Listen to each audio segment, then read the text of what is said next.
Bonjour, ravi de vous retrouver dans l'atelier Parkside pour un nouveau Tool Talk. C'est la pleine saison du jardinage et évidemment, c'est là qu'on utilise les outils de jardinage, notamment la tronçonneuse. Le maniement d'une tronçonneuse ne doit jamais être pris à la légère.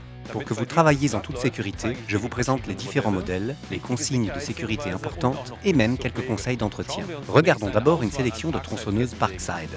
Cela va des machines très compactes jusqu'aux options très puissantes.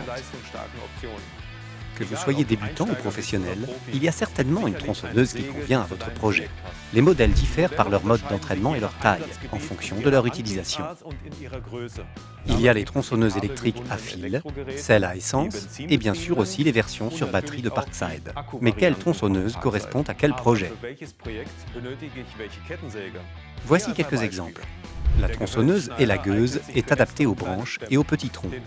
L'élagueuse sur perche s'utilise pour les travaux à distance en raison de son énorme portée. Avec la tronçonneuse sans fil performance, vous pouvez effectuer la plupart des autres travaux, comme l'abattage et le débitage de l'arbre. Mais avant de prendre en main votre nouvelle tronçonneuse, votre sécurité est primordiale. Votre équipement de sécurité personnelle se compose des éléments suivants: le casque avec visière et protection auditive, les gants, les chaussures de sécurité et pour compléter le tout, bien sûr, le pantalon de protection anti-coupure. Avant de démarrer la tronçonneuse, vous devez vérifier qu'elle n'est pas abîmée, que toutes les pièces sont bien fixées et qu'il n'y a pas de fuite. Vous devez aussi vérifier l'affûtage et la tension de la chaîne pour vous assurer d'un sciage sécurisé et efficace.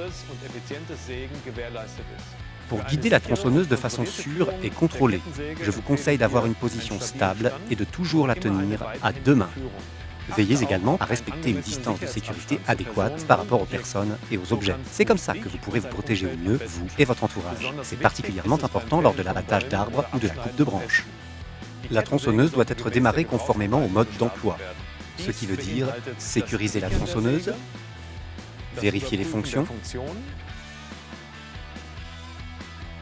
et démarrer le moteur.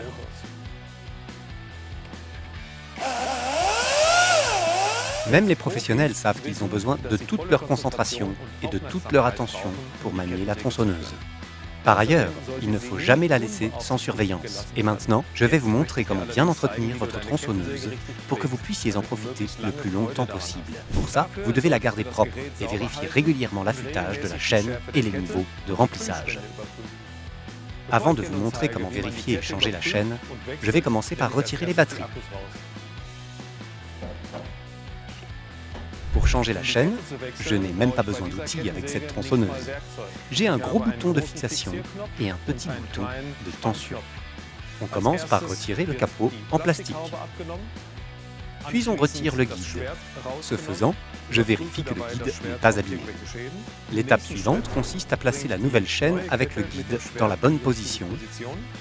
Je les installe en veillant à ce que le sens de rotation soit correct. Dans la dernière étape, je peux revisser le couvercle et tendre la chaîne avec le petit bouton rotatif. Et voilà, pour changer de chaîne, c'est aussi simple que ça.